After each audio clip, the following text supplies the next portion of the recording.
Well, interesting overview. First of all, credit to Coach Brooks, Donald Williams, and McNeese State.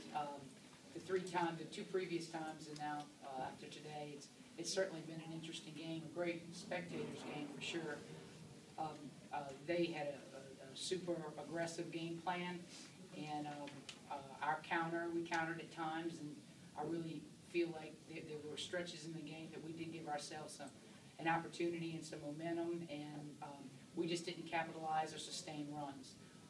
Again, much success to McNeese, and hope they have a good run. And in terms of our players battled, and like I mentioned previously, we just didn't sustain the runs. We had, especially in the second half, it seemed like we couldn't just get over that 8 point. If we could just get past that 8 point, felt like we could do something with it, but we'd get that close, and then a few setbacks there. But I'm proud of the effort that my ladies not only displayed today, but has displayed all season. We definitely have overcome a number of things, obstacles throughout the season, and they keep coming back and they keep prevailing, and that's what's so special about Nicholls, and that's what's so special about working with these fine young ladies, because they don't have quit in their tank, and I'm very proud of them.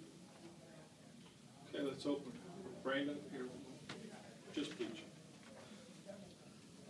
Brandon Williams, Southland.org. What did you see from them in their first? What did you see from?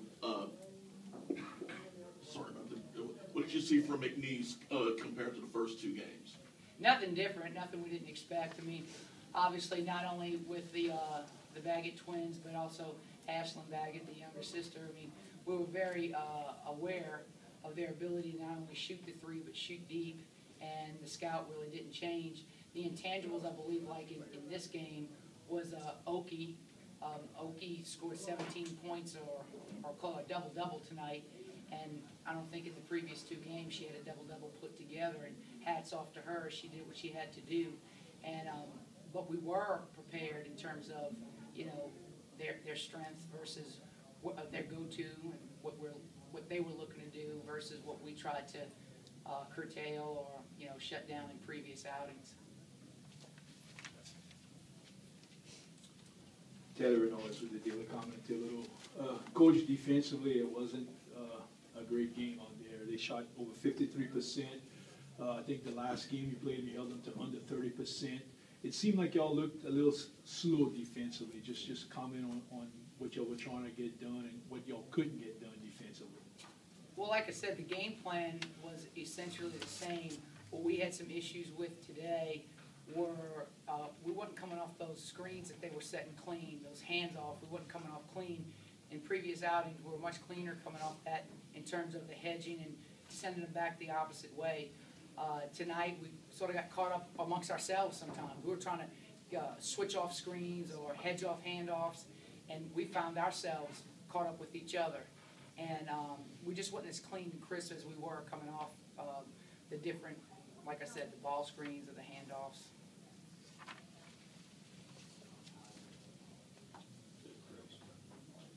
Chris Parker with Southland Conference. Alisha, 17 points in your final game with Nicholls. What can you say about, first of all, the season with 19 wins in your career? I would just like to say, pretty much, I'm pretty grateful for being here. Throughout this whole season, we've had one goal, and that was to win and to get a conference championship. Luckily, that didn't happen, but I'm just very thankful for that season.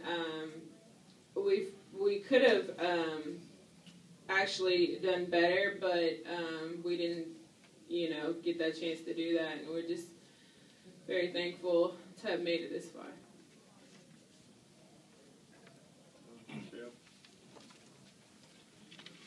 Taylor Noyes again. Alisha, talk about the day off. I mean, obviously we can look at it in hindsight, it's 2020. You can say maybe it hurt y'all being in this defeat, but did you feel it hurt y'all? Did you feel y'all came out a little stale or something like that at the beginning of the game? No, I wouldn't have to say we came out a little slow. We just got really had a little clustering on defense and the switches and the communication. But I would have to say we were still in there fighting each point in the game defensively. And Coach, you mentioned about the 19 wins. Even though this ends in disappointment, this year was still a progression in your program. And next year, I'm sure you're looking to progress even further. Just talk about that, getting the first ever winning season for this program, and hopefully what's going to be coming in the future of this program. It's always about outcomes, and in terms of the milestones these players have hit during their career and tenures here, it's almost a given or part of the process. At the end of the day, what I guess my overall philosophical view, what I'm trying to do for this program is to, first of all, once I step foot on campus, to make sure I leave it in a better place than what I took it over. And I don't just mean the basketball piece. I'm all about God, family, and education. And basketball is a part of the educational experience. And in terms of our program progressing, those are the areas that I will always look to get stronger, and I think winning is a byproduct of doing the right things.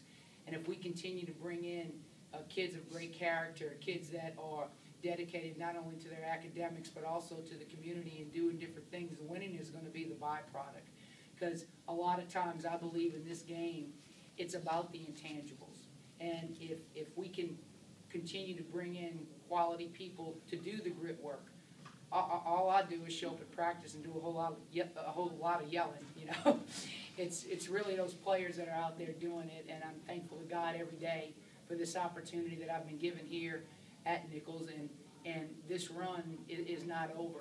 And I'm very grateful in many ways for all the accomplishments that our players have achieved and this program has achieved, but in no way, shape, or form are we even close to being satisfied. Complacency is not even close to where we are. We feel like we have a lot of work to do, and it probably will start tomorrow, because I'm hoping, and when you put your thoughts and your prayers and hope, it's a good place to be, that this is not our final game. I'm hoping that some of these national tournaments that have shown interest early in the year continue to do that. And I'm looking forward to coaching this bunch again, because they're a quality bunch of young ladies. And in terms of, the outcome tonight, it certainly was not our intent, but it was it wasn't any lack of passion or enthusiasm in the one. It was just some of the technicality we just got caught on. And I don't think any of the circumstances, whether it's the early game, whether we had the day off, I don't believe any of that. We could have played yesterday. If we executed it, in certain places like we did, it would have been the same outcome. I'm not big on excuses. Yeah. I feel like McNeese did a great job tonight, and I think we did a great job in spurts, and we just needed to be a little bit cleaner with our execution. But at the end of the day, we're not even close to being through what I know we all look to accomplish here at Nicholls State. So you think there's a possibility of a postseason bid, maybe college insider situation like that? I'm praying. Okay. We have been shown interest throughout the season. Okay.